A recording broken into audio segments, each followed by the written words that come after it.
Hi guys, Lokesh Kanakaraj സംവിധാനം ചെയ്ത Leo, അതുപോലെ തന്നെ വെങ്കട് പ്രഭു സംവിധാനം ചെയ്ത ദ ഗോഡ്, രണ്ട് സിനിമകളും ഇറങ്ങിയപ്പോൾ തന്നെ ഒരുപാട് ഡീഗ്രേഡിങ് നെഗറ്റീവ് അഭിപ്രായം കേട്ട തളപതിയുടെ രണ്ട് പടങ്ങളാണ്.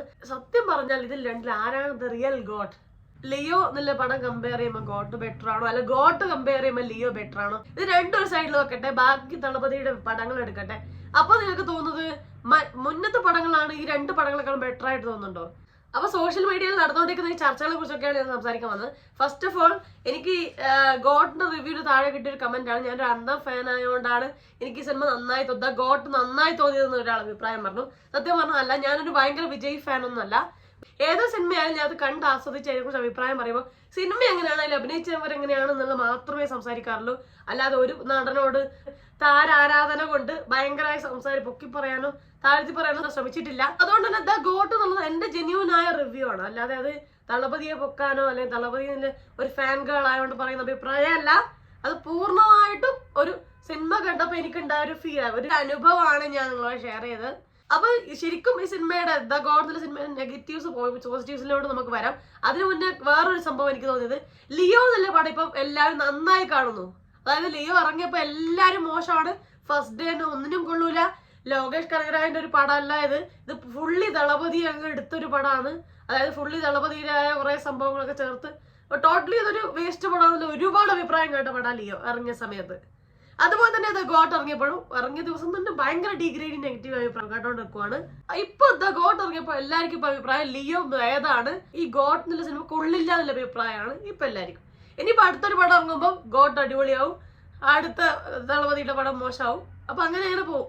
അപ്പൊ ഞാൻ ഈ സംസാരിക്കുന്നത് തിയേറ്ററിക് റെസ്പോൺസും എല്ലാം കൂട്ടിച്ചേർത്തിട്ടുള്ള അഭിപ്രായമാണ് പറയുന്നത്. സത്യം പറഞ്ഞാൽ ലിയോ ആയാലും ഗോട്ട് ആയാലും ഭയങ്കര പടങ്ങളല്ല. ഈ ഗോട്ട് ഇറങ്ങിയപ്പോൾ എങ്ങനെയാണ് ലിയോ അടിപൊളി പടമായി മാറിയെന്ന് അറിയില്ല. എന്തായാലും ലിയോ എന്നുള്ള പടം എടുത്താലും ശരി, ഇനി ദ ഗോഡ് എന്നുള്ള പടം എടുത്താലും ശരി, നിങ്ങൾ ദളപതിയുടെ ആക്ടിങ് എടുത്ത് ജസ്റ്റ് ഒരു ആക്ടർ എന്നുള്ള രീതിയിൽ നമ്മൾ നോക്കുവാണെങ്കിൽ ദളപതിയുടെ ഭയങ്കര ഹൈ സ്കെയിലുള്ള ഒരു ആക്ടിങ് ആണ് ഈ രണ്ട് സിനിമയിലും കാണുന്നത്. നമ്മൾ ഇതുവരെയുള്ള വാരിസ് വരെയുള്ള പടം എടുത്ത് നോക്കൂ ദളപതിയുടെ. അതായത് മുന്നേ ഒരുപാട് നല്ല പടങ്ങൾ, നല്ല തട്ടുപൊളിപ്പം പടങ്ങൾ ചെയ്തിട്ടുണ്ട് ദളപതി. അതായത് ഒരു mass commercial mass masala movies ഇഷ്ടംപോലെ ചെയ്തിട്ടുണ്ട്. അതെല്ലാവരും പോയി കണ്ട് ആസ്വദിച്ച് വന്നിട്ടുണ്ട്. പക്ഷെ അത് റിപ്പീറ്റഡ് ആയിട്ട് സ്ക്രീനിൽ വരുവാണ്, റിപ്പീറ്റഡായി അൺറിയലിസ്റ്റിക് ആയ പടങ്ങൾ വരുമ്പോൾ ആൾക്കാരെ ആക്സെപ്റ്റ് ചെയ്യില്ല, ആൾക്കാർ അതിന് എഗെയിൻസ്റ്റ് ആയിട്ട് വരുന്ന ആൾക്കാർ എണ്ണത്തിൽ കൂടും, സത്യമാണ്. പക്ഷെ എങ്കിലും ദളപതി ആസ് എൻ ആക്ടർ വളരെയധികം ഗ്രോ ചെയ്ത രണ്ട് പടങ്ങളാണ് ലിയോ ആയാലും ദ ഗോട്ട് ആയാലും. രണ്ട് പടത്തിലും അവർ ഡബിൾ റോളിൽ എത്തുന്നുണ്ട് ദളപതി. ഇപ്പൊ ലിയോയിലാണെങ്കിൽ പാർത്ഥിവനായിട്ടും അതുപോലെ ലിയോ ദാസായിട്ടും ടോട്ടലി ഡിഫറെന്റ് ആയ രണ്ട് വ്യക്തികളായിട്ട് നമ്മൾ ഫീൽ ചെയ്യിപ്പിച്ചിട്ടുണ്ട് അതില്. പ്രായമായിട്ടുള്ള ദളപതിക്ക് ലിയോയിൽ ഒരുപാട് ഇതുപോലെ ഇമോഷണൽ സീൻസ് ഉണ്ടായിരുന്നു, അടിപൊളിയായി ചെയ്തിട്ടുണ്ട്. അതുപോലെ തന്നെ ആ യങ് ആയിട്ടുള്ള ദളപതി, അതായത് ലിയോ ദാസായി വന്നതും കിട്ടലായി ചെയ്തിട്ടുണ്ട്. അഭിനയപരമായിട്ട് സൂപ്പർ ചെയ്തിട്ടുള്ള ഒരു പടമാണ് ലിയോ. അതുപോലെ തന്നെ ഇപ്പൊ ദ ഗോട്ടിലോട്ട് വരുവാണെങ്കിൽ അതില് ഗാന്ധി എന്നുള്ള റോൾ, അതായത് പ്രായമുള്ള ദളപതി കിടിലായി അഭിനയിച്ചിട്ടുണ്ട്.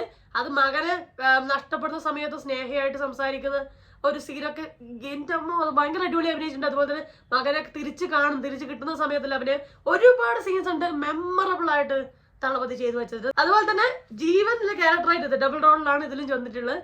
ജീവൻ എന്നുള്ള ക്യാരക്ടർ മകനായിട്ട് അഭിനയിച്ചത് ഗംഭീരമായി അഭിനയിച്ചിട്ടുണ്ട്. അടിപൊളി ഒരു സൈക്കോ വില്ലനായിട്ട്. ഇങ്ങനത്തെ ഒരു ആംഗിൾ നമ്മൾ തളപതിനെ ആദ്യമായിട്ടാണ് കാണുന്നത് ഈ ഒരു വില്ലൻ വേഷത്തില്. രണ്ടും ടോട്ടലി വ്യത്യസ്തമായ രണ്ട് ആൾക്കാരാണ് വിശ്വസിപ്പിക്കുന്ന രീതിയിൽ തന്നെ ഗോട്ടില് തളപതി അഭിനയിച്ചിട്ടുണ്ട്. അപ്പൊ വാരിസും എന്നുള്ള പടം എടുത്ത് കമ്പയർ ചെയ്യുമ്പോൾ ഈ രണ്ട് പടം പുള്ളിക്കാരൻ ഹൈ ആണ്, ആക്ടിംഗ് വൈസ് ഹെവിയാണ്. രണ്ടും കിടലായിട്ടുണ്ട്. ലിയോ എന്നുള്ള പടത്തിലോട്ട് വരുവാണെങ്കിൽ തീർച്ചയായും ലോകേഷ് കനകരാജ് യൂണിവേഴ്സിലുള്ള സിനിമകളെ കടപിടിച്ച് നിൽക്കുന്ന ഒരു സിനിമയാണെന്ന് ചോദിച്ചാൽ അല്ല. കാരണം അത്രയും മാത്രം സ്ക്രിപ്റ്റിൽ ലോകേഷ് കനകരാജ് സ്ക്രിപ്റ്റിൽ നമുക്ക് കാണാം, നമുക്ക് ഗ്രിപ്പിംഗ് ആയ സിറ്റുവേഷൻസ് ഉണ്ടാവും, അടിപൊളി ട്വിസ്റ്റ് ആൻഡ് ടേൺസ് ഉണ്ടാവും. ആ സംഭവങ്ങളൊക്കെ ഈ സിനിമയിൽ ലിയോയിൽ എത്തുമ്പോൾ കുറവായിരുന്നു. അത്രയൊന്നും നമുക്ക് പ്രഡിക്റ്റബിൾ ആയിരുന്നു നെക്സ്റ്റ് എന്തായിരിക്കും എന്നുള്ള ആ ഒരു പ്രഡിക്റ്റബിലിറ്റി ഉണ്ടായിരുന്നു. പിന്നെ അതുപോലെ തന്നെ തളപതിയുടെ ആയിട്ടുള്ള ചില മാസ് കാണിക്കുന്ന സംഭവങ്ങളൊക്കെ എക്സ്ട്രാ ആഡ് ചെയ്യപ്പെട്ടിട്ടുണ്ട്. സാധാരണ ലോകേഷ് കനകരാജ് പടങ്ങളിൽ ഇല്ലാത്ത കുറച്ച് കാര്യങ്ങൾ ലിയോയിലുണ്ട്, തീർച്ചയായിട്ടും ഉണ്ട്. അപ്പൊ ആ രണ്ട് കാര്യങ്ങൾ അതിനൊന്നും ലിയോ എന്നുള്ള പടത്തിൽ കുറച്ച് ഡൗൺ ആക്കിയിട്ടുണ്ട്. അതായത് LCUലെ കൈദി വിക്രമെല്ലാം വെച്ച് നോക്കുമ്പോൾ ഭയങ്കര സംഭവമാണോ ചോദിച്ചാൽ അല്ല, പക്ഷെ കണ്ടിരിക്കാൻ ബുദ്ധിമുട്ടുള്ള ഒരു പടമല്ല ലിയോ. അനിരുദ്ധിന്റെ മ്യൂസിക്കാണ് ലിയോയിൽ വരുന്നത്. ആ മ്യൂസിക് സത്യം സിനിമയിൽ നന്നായിട്ട് ആ ഒരു മാസ് ഫീലിംഗ്, ആ പടത്തിന്റെ ഗ്രാഫിന് മാറ്റം ചേഞ്ച് വരുത്താൻ ശരിക്കും മ്യൂസിക്കിന് സാധിച്ചിട്ടുണ്ട്. ഇപ്പൊ ഗോട്ടിലോട്ട് എത്തുമ്പോൾ ഞാൻ നേരത്തെ പറഞ്ഞ പോലെ ദളപതിയുടെ അഭിനയം മികച്ചു തന്നെ നിൽക്കുന്നുണ്ട്. No matter what situation is, Thalapathy great ആയിട്ട് അഭിനയിച്ചിട്ടുണ്ട്. അതിൽ സംശയമില്ല. അതില് ചില മൊമെന്റ്സ് ഇപ്പം എനിക്ക് 1-2 സന്ദർഭങ്ങൾ ഇപ്പം മകനെ തിരിച്ചു കിട്ടിയപ്പം തളപതിയുടെ അഭിനയം, അതുപോലെ തന്നെ സ്നേഹിയാണ് മകനെ നഷ്ടപ്പെട്ടു എന്ന് പറയുന്ന സീനിലൊക്കെയുള്ള അഭിനയം സത്യം പറഞ്ഞ ഹാർട്ട് ടച്ചിങ് ആയിട്ട് തന്നെ ഉണ്ട്. അതുപോലെ തന്നെ വില്ലനായിട്ടില്ല, അതായത് മകൻ ജീവൻ എന്നുള്ള ക്യാരക്ടറും കിടിലായിട്ട് തന്നെ ആയിട്ടുണ്ട്. അപ്പൊ ഈ നെഗറ്റീവ്സ് ആയിട്ട് നമ്പർ 1 കാര്യത്തിന്റെ പേരാണ് the greatest of all time. First of all the greatest of all time അല്ല ഇത് വിജയുടെ, ക്ലിയർലി അല്ല. മേ ബി നമുക്കൊരു ദ ആവറേജ് എന്നൊക്കെ പറയാം, അത്രേ ഉള്ളൂ, അതിൽ കൂടുതലൊന്നും ഇല്ല. അപ്പൊ ഒന്നാമത് തളപതിയുടെ അവസാന പടങ്ങളായി പുള്ളിക്കാരൻ ടോട്ടലി സിനിമയിൽ തൊട്ട് പൊളിറ്റിക്സിലോട്ട് വരുവാണല്ലോ.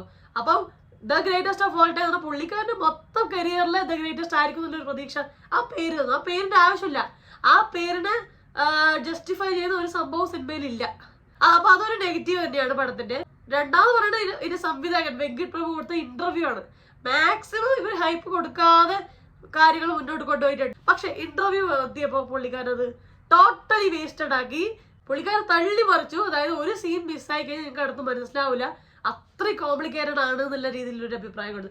അപ്പൊ നമ്മൾ ഈ പേരും പുള്ളിക്കാരൻ്റെ ഈ ഡയലോഗ് അടിയും കൊണ്ട് പ്രതീക്ഷിച്ചത് സംഭവം വേറെ ലെവൽ സാധനമായിരിക്കുന്നത് അല്ലേ? ഒബ്വിയസ്ലി അങ്ങനത്തെ ഒരു പ്രതീക്ഷ ഉണ്ടാവും. അതൊരു ഭയങ്കര ഹൈപ്പായി പോയി. പിന്നെ പറയണത് നമ്മൾ ഈ ട്രെയിലറിലൊക്കെ കണ്ടത്, എല്ലാ ട്രെയിലറിലും കാണിച്ചു ഈ ക്ലോണിങ് സംഭവങ്ങളും കാര്യങ്ങളൊക്കെ കാണിച്ചു. അതുകൊണ്ട് തന്നെ നമ്മൾ ഭയങ്കര ഒരു സൈഫൈ പടം, സയൻസ് ഫിക്ഷൻ പടമാണെന്നില്ല ഒരു ഹൈ എക്സ്പെക്ടേഷൻ തന്നു. അത് സംഭവം ശരിക്കും സെക്കൻഡ് പാർട്ടിൽ വരുമായിരിക്കും, പക്ഷെ നമ്മളത് ഫസ്റ്റ് പാർട്ടിലുണ്ട് പറഞ്ഞിട്ട് ഒരു ഹൈപ്പ് കൊടുത്ത് ടോട്ടലി കൺഫ്യൂസ് ആക്കിയിട്ടുണ്ടായിരുന്നു. അതായത് സംഭവം high science element, science fiction level, high level ആണെന്നുള്ളൊരു ഫീലിംഗ് ഉണ്ടാക്കിയിട്ടുണ്ട്. പക്ഷെ സത്യം പറഞ്ഞാൽ സയൻസ് ഫിക്ഷൻ ഒരു സംഭവം സിനിമയില്ല. സിനിമ പക്ക ഒരു ഇമോഷണൽ മാസ് പടം, ആ രീതിയിലാണ്. ഭയങ്കര മാസ് അല്ല, കുറച്ചുകൂടെ ഇമോഷണൽ ആണ്, കുറച്ചുകൂടെ ഫാമിലി ലെവൽ സംഭവങ്ങളാണ് പടത്തിൽ കൂടുതലായി പൊന്തി വെക്കുന്നത്. ഇപ്പൊ ലിയോനെ സംബന്ധിച്ചെടുത്ത് നോക്കുവാണെങ്കിൽ ലിയോ പറഞ്ഞാൽ ഒരു 30-70% ആണ്. 30% ഫാമിലി സംഭവങ്ങളും ഫാമിലി കാര്യം, 70 അടി വെട്ട് സംഭവങ്ങളായിരുന്നു ബാക്കി 70%. അതുകൊണ്ട് തന്നെ ഒരു മാസ് ഫീലിംഗ് അതിനുണ്ട്.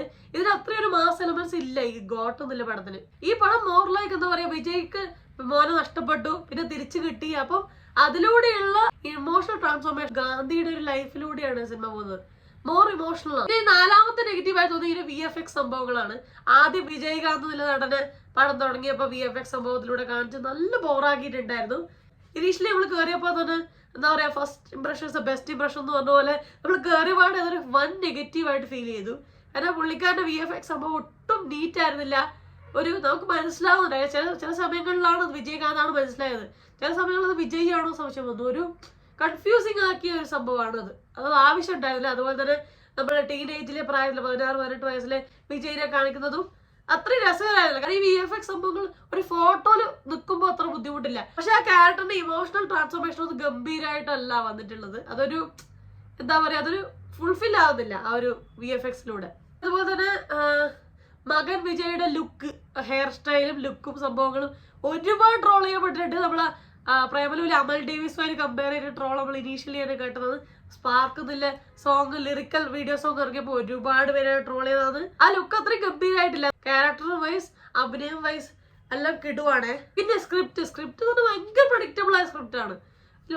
ഒരു പുതുമയല്ല, നമ്മൾ ഇതുവരെ മലയാളത്തിലായാലും തമിഴിലായാലും എല്ലാ ഭാഷകളിലും കണ്ടു മറന്നൊരു സ്ക്രിപ്റ്റാണ്. നമ്മളെ ഞെട്ടിപ്പിക്കുന്ന, സർപ്രൈസ് ചെയ്യുന്ന ഒരു ട്വിസ്റ്റ് സംഭവങ്ങൾ പടത്തിലില്ല എന്നുള്ളത് ഒരു ഭയങ്കര നെഗറ്റീവാണ്.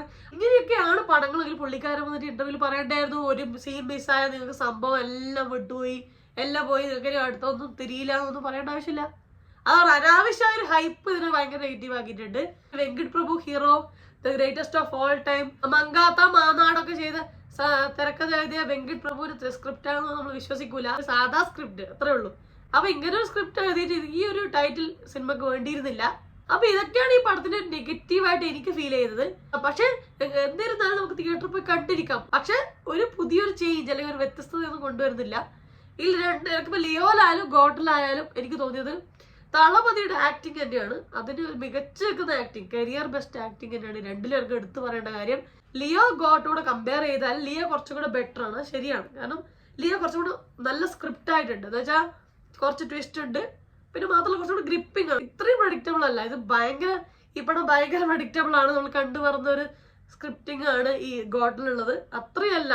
ഇപ്പൊ ലിയോ എടുത്താലും ഗോട്ട് എടുത്താലും അൺറിയലിസ്റ്റിക് ആയിട്ട് തോന്നുന്ന മൊമെന്റ്സ് ഉണ്ട്, അത് സത്യമാണ്. അതായത് ഒരു വിജയ് തളപതി എഫക്ട് രണ്ട് പടത്തിനും ഉണ്ട്. പക്ഷെ അതിന്റെ കൂടെ തന്നെ നമ്മൾ വ്യത്യസ്തമായ ഒരു വിജയുടെ ആക്ടിങ് രണ്ടിലും കാണാൻ സാധിക്കും. ആ ഒരു കാര്യത്തിൽ ഗോട്ട് ഒന്ന് മുന്നിട്ട് തന്നെ നിൽക്കും ദളപതിയുടെ ആക്ടിങ് വൈസ് നോക്കുവാണെങ്കിൽ.